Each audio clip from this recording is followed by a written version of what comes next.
All lawful government is founded on the consent of those who are subject to it. James Wilson of Pennsylvania, land speculator, lawyer, Second Continental Congress delegate, U.S. Supreme Court Justice, and Declaration of Independence signer. Guest essayist Joerg Knipprath. James Wilson was one of the most intellectually gifted Americans of his time. His cumulative influence on pre-Revolutionary War political consciousness, formation of the governments under the Constitution of 1787, and Pennsylvania's Constitution of 1790, and early Supreme Court jurisprudence likely is second to none. Along the way, he amassed a respectable fortune and took his place as a leading member of the political and economic elite that played such a critical role in the events leading to American independence. That said, he was not immune to the slings and arrows of outrageous fortune, in the words of the bard, but for the most part, he did not suffer them in the mind. Rather, more often, he chose to take arms, sometimes literally, and by opposing, end them. Wilson moved to Philadelphia from his native Scotland in 1766 at age 24. Prior to emigrating, he was educated at Scottish universities. There he was influenced by the ideas of Scottish Enlightenment thinkers such as David Hume and Adam Smith. Their ruminations about human nature, the concept of knowledge, and the ethical basis of political rule shaped Wilson's intellectual ideas, which he made concrete in later political actions and judicial opinions. It appears that Smith's influence was more constructive than Hume's. The latter denied the essential existence of such concepts as virtue and vice. Hume instead characterized them as artificial constructs or mere opinion. Wilson was critical of Hume's patent skepticism, deeming it flawed and derogatory of what Wilson saw as the moral sensibilities integral to human nature. He considered Hume's skepticism inconsistent with what he viewed as the ethical basis of the political commonwealth, that is, consent of the governed. As he wrote later, all men are by nature equal and free. No one has a right to any authority over another without his consent. All lawful government is founded on the consent of those who are subject to it. However, Wilson also believed, along with John Adams and many other Republicans of the time, that such consent could only be given by a virtuous people. In short, Wilson's democratic vision was elitist in practice. The governed, whose consent mattered, were the propertied classes. The others might register their consent, but only under the watchful eyes of their virtuous betters in society. After arriving in Pennsylvania, he studied law under John Dickinson, another member of the emerging political elite. While so occupied, he also lectured mostly on English literature at the College of Philadelphia, site of the first medical school in North America. He had arrived at an institution that was connected to an astonishing number of American founders. Despite its relatively recent founding in 1755, it counted 21 members of the Continental Congress as graduates. 9 signers of the Declaration of Independence were alumni or trustees. 5 signers of the Constitution held degrees from the college, and another 5 were among its trustees. There, Wilson successfully petitioned to receive an honorary master's degree to remedy his failure to complete his studies for a formal degree at the Scottish universities. His scholarly association with the College of Philadelphia continued the rest of his life, including after its merger into the University of Pennsylvania in 1791. At that time, Wilson took on a lectureship in law for a couple couple of years, only the second such position established in the United States after the chair in law and police held by George Wythe at the College of William and Mary. The University of Pennsylvania traces its eventual law school to Wilson's position. Wilson practiced law in Reading, Pennsylvania. His talent and connections quickly produced financial security. He turned his attention to politics amid the stirrings of conflict with the British government. In 1768, he wrote, "Considerations on the nature and extent of the legislative authority of the British Parliament." In this pamphlet, Wilson denied the authority of Parliament to tax the American colonists because of the latter's lack of representation in that body. Perhaps because it was too early to mount a direct constitutional challenge to the authority of Parliament to govern, this seminal work was not published until 1774. Despite his negation of parliamentary authority, Wilson did not advocate sundering all ties with the mother country. Rather, he emphasized the connection between England and her colonies through the person of King George. Wilson's union, cemented by a pledge of allegiance to the king, was a rudimentary plan for the type of dominion system that John Adams and Thomas Jefferson also proposed in separate missives that same year. In an ironic postscript, the British ministry offered too late a similar structure as a way to end the war in 1778. It was a system the British a century later instituted for other parts of their empire. In 1774, Wilson was elected to the local Revolutionary Committee of Correspondence. When the Second Continental Congress was called in 1775, Wilson was elected to the Pennsylvania delegation. With the Adamses, John and Sam, Jefferson, the Lees of Virginia, Richard Henry and Francis, and Christopher Gadsden, the Sam Adams of the South and designer of the Gadsden flag, Wilson was among the most passionate pro-independence voices as that Congress deliberated. Then occurred an odd turn of events. When Richard Henry Lee's motion for independence came up for debate on June 7, 1776, consideration had to be postponed because Pennsylvania, along with 4 other colonies, was not prepared to vote in favor.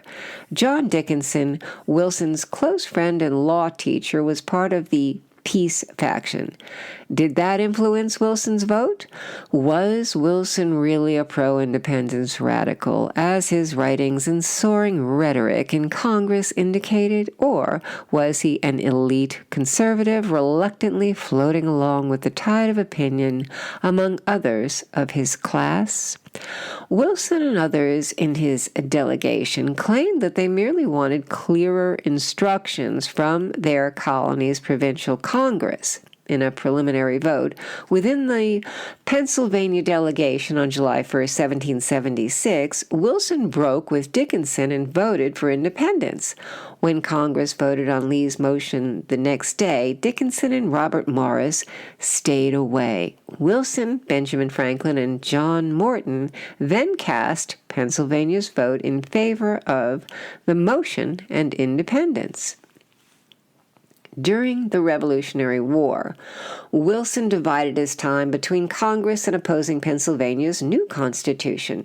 He also returned to private law practice and served on the board of directors of the Bank of North America. That bank was the brainchild of fellow Pennsylvanian Robert Morris, another personal friend with whom Wilson also worked closely on the financial matters of the United States. Wilson continued his lifelong practice of land speculation, the vocation of some among the American elite, and the avocation of most others, elite or not so elite. The country was land-rich and people poor. Investors gambled that, after peace was restored, the British pro-Indian and anti-settlement policy of the Proclamation of 1763, which had prohibited American settlement of the interior, would be overturned. Western lands finally would be open to immigrants. Wilson, along with Robert Morris and many other prominent Americans and some foreigners, had organized the largest of the land companies, the Illinois Wabash Company, even before the war.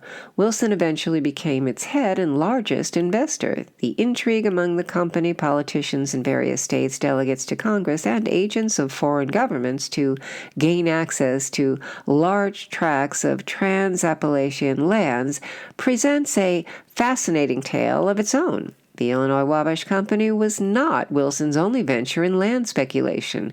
He co-founded another company and also purchased rights to large tracts individually or in partnership with others. It has been estimated that, directly or through investment entities, Wilson had interest in well over 1 million acres of western land. Much of this land bounty was financed through debt. Creditors want cash payment, and highly leveraged debtors are particularly vulnerable to economic contractions. Land values drop as land goes unsold, and cash, in the form of gold and silver specie, becomes scarce. Banknotes no longer trade at par, reflecting the financial instability of their issuers. Like his business associate and political ally, Robert Morris, Wilson was hit hard by the Panic of 1796 through 1797. He was briefly incarcerated twice in debtor's prison, even after fleeing Pennsylvania for North Carolina to avoid his creditors. More astounding even was that these events occurred while he was on the United States Supreme Court and performing his circuit riding duties. One sling of outrageous fortune against which Wilson literally took arms occurred on October 4, 1779. After the British abandoned Philadelphia, the revolutionary government undertook to exile loyalists and seize their property. As John Adams had done for the British soldiers accused of murder in the Boston Massacre in 1770, Wilson successfully took up the unpopular cause of defending 23 of the loyalists. The public response to Wilson's admirable legal ethics was more militant than what Adams had experienced. Incited by the speeches of Pennsylvania's radical anti-loyalist president Joseph Reed, a drunken mob attacked Wilson and 35 other prominent citizens of Philadelphia. The mob's quarry managed to barricade themselves in Wilson's house and shot back. In the ensuing melee, one man inside the house was killed. When the mob tried to breach the back entrance of the house, the attackers were beaten back in hand-to-hand combat. The fighting continued, with the mob using a cannon to fire at the house. At that point, a detachment of cavalry appeared, led by the same Joseph Reed, and dispersed the mob. It is estimated that 5 of the mob were killed and nearly a score wounded. Members of the mob were arrested, but no prosecutions were launched, allegedly to calm the situation. Eventually, all were pardoned by Reed. The Fort Wilson Riot, as it became known colloquially, had more complicated origins and produced more profound changes than one can address in detail in an essay about Wilson. It arose from difficult economic circumstances and rising prices due to food shortages. The lower classes were particularly hard hit, and popular resentment simmered for months, punctuated by gatherings and publications which, none too subtly, threatened upheaval. During that volatile time, Wilson was accused of engrossing, that is, hoarding goods with the intent to drive up prices. This may have made him an even more likely target for the mob's wrath than having defended loyalists. As well, the friction between the lower classes and the merchant bourgeoisie was manifested in competing political factions, the Constitutionalists and the Republicans. The former supported the radically democratic Pennsylvania Constitution of 1776, which placed power in a unicameral legislature closely monitored through frequent elections. They stressed the need for sacrifice for the common good done on a voluntary basis or by government force. The latter opposed that charter as the cause of ineffective government and destructive policies which threatened property rights. In the end, the two competing visions of republicanism settled their political conflict during the riot. The mob had violated an unwritten rule of protest, and popular opinion shifted against the Constitutionalists. Wilson's Republicans had won. They would determine the subsequent political direction of the state, which became the critical factor in Pennsylvania's struggle to approve the proposed U.S. Constitution in the fall of 1787. The shift in political fortunes culminated in 1790 in a significantly different constitution, one of more balanced powers controlled by the political elite and containing explicit protections of property rights. Perhaps Wilson's greatest contribution to America's founding was his participation in the Constitutional Convention in Philadelphia in May of 1787. He became one of only 6 to sign both the Declaration of Independence and the Constitution, the others being George Clymer, Benjamin Franklin, Robert Morris, George Read, and Roger Sherman. One of the most accomplished lawyers in the country, John Rutledge of South Carolina, future Supreme Court Justice and briefly the court's Chief Justice, stayed at Wilson's home during this time. The historian Forrest McDonald describes a plan by Rutledge and Wilson to manage the convention. Apparently, Wilson made similar plans with James Madison, Robert Morris, and Gouverneur Morris, no relation. Rutledge, in turn, was scheming with others. To complete the intrigue, Wilson and Rutledge kept their side discussions secret from each other. The plan seemed to bear fruit when Wilson and Rutledge were appointed to the Committee of Detail, charged with writing the substantive provisions of the Constitution from the delegates' positions manifested in the votes of the state delegations. Considering the committee's final product, however, their success appears to have been less than spectacular. It was not for lack of trying, however.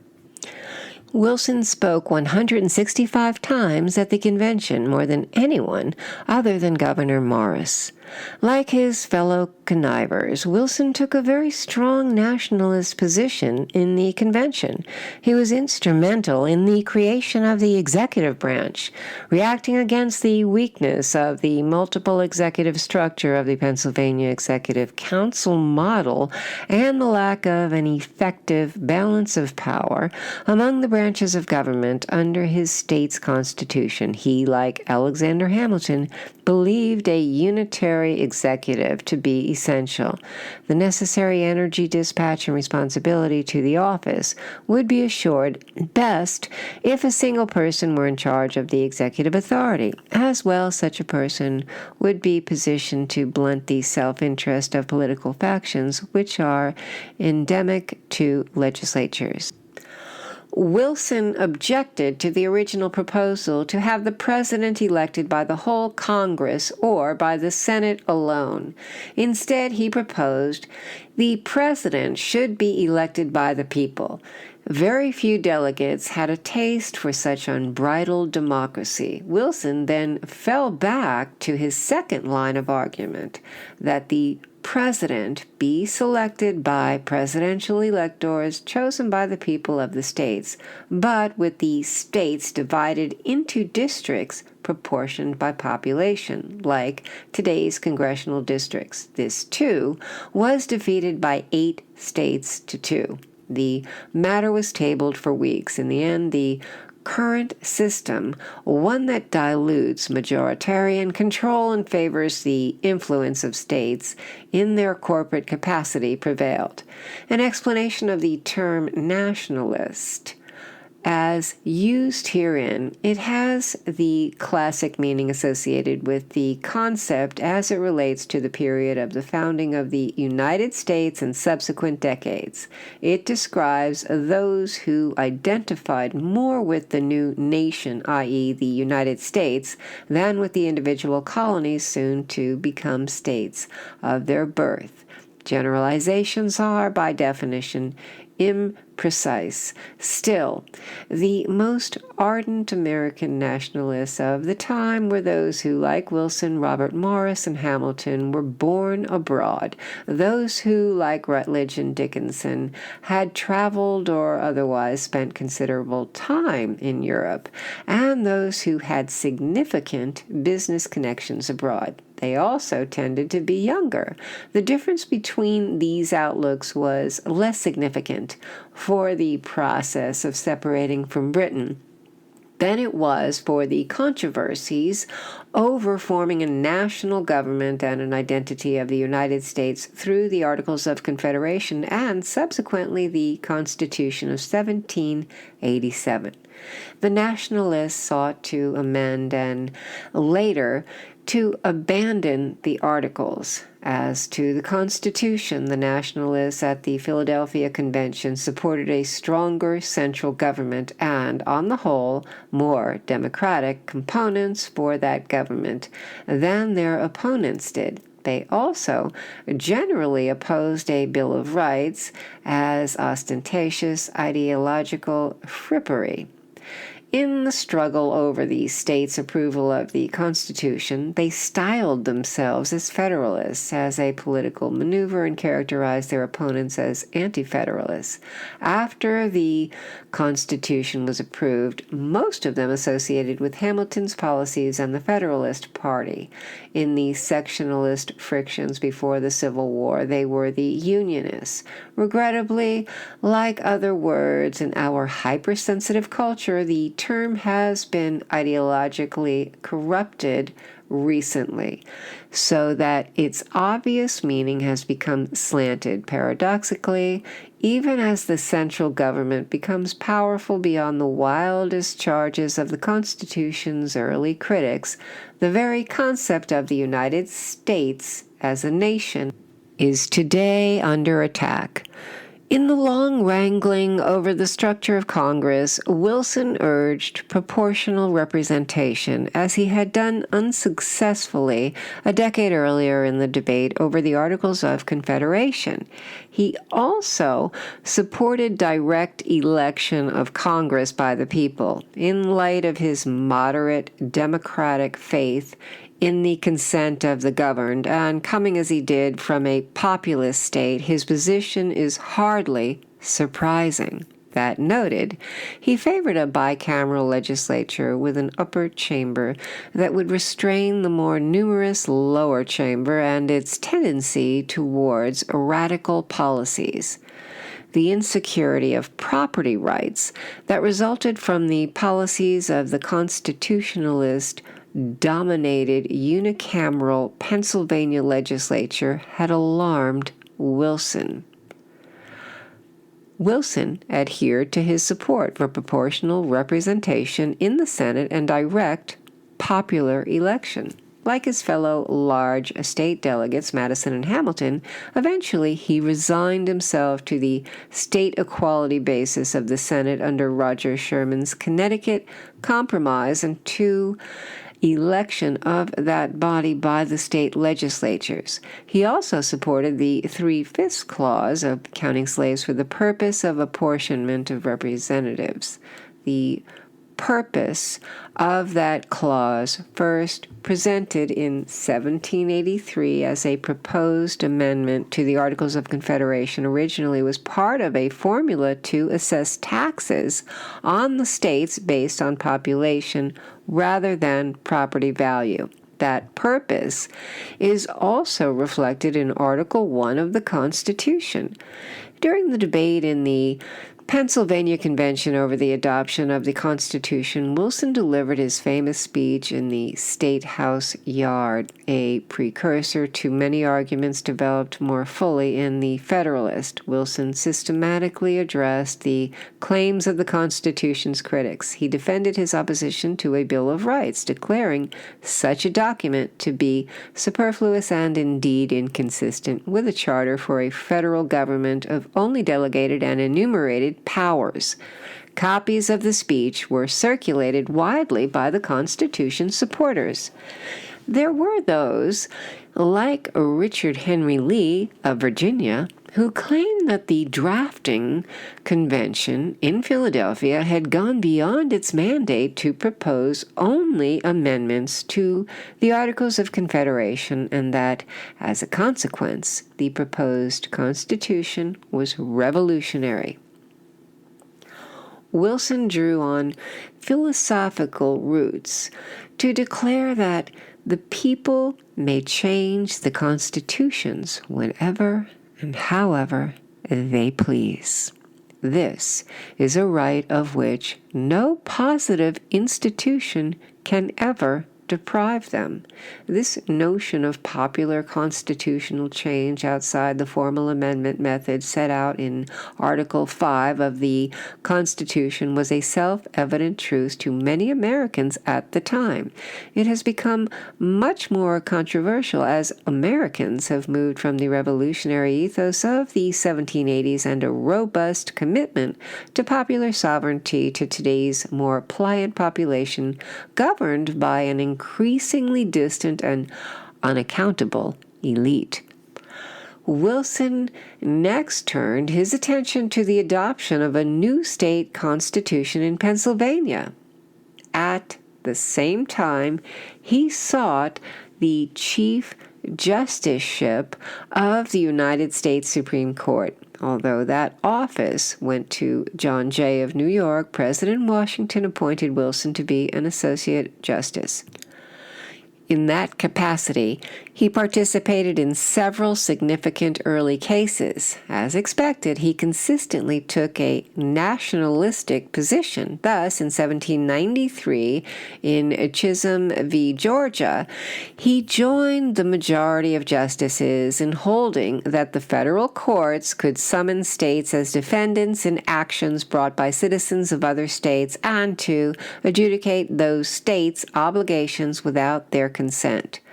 Wilson reasoned that the Constitution was the product of the sovereignty of the people of the United States.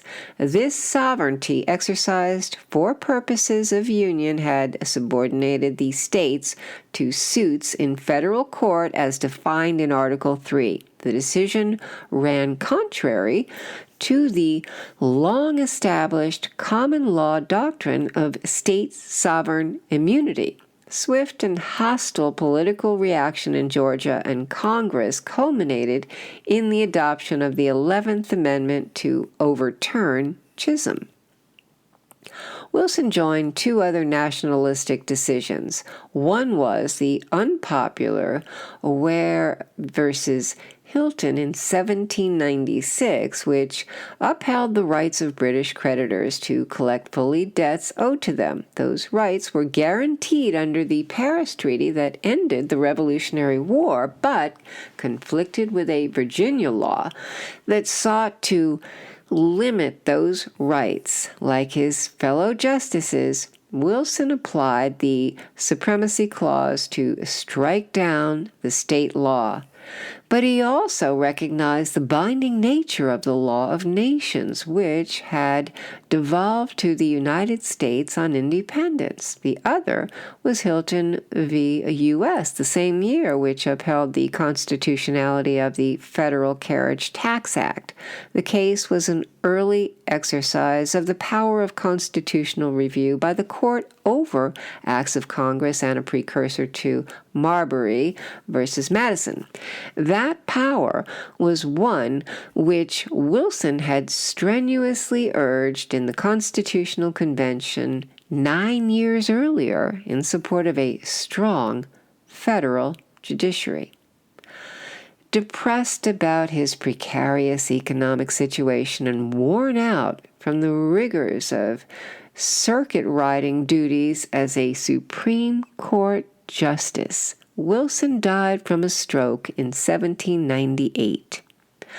Joerg W. Knipprath is an expert on constitutional law and a member of the Southwestern Law School faculty. Professor Knipprath has been interviewed by print and broadcast media on a number of related topics ranging from recent U.S. Supreme Court decisions to presidential succession.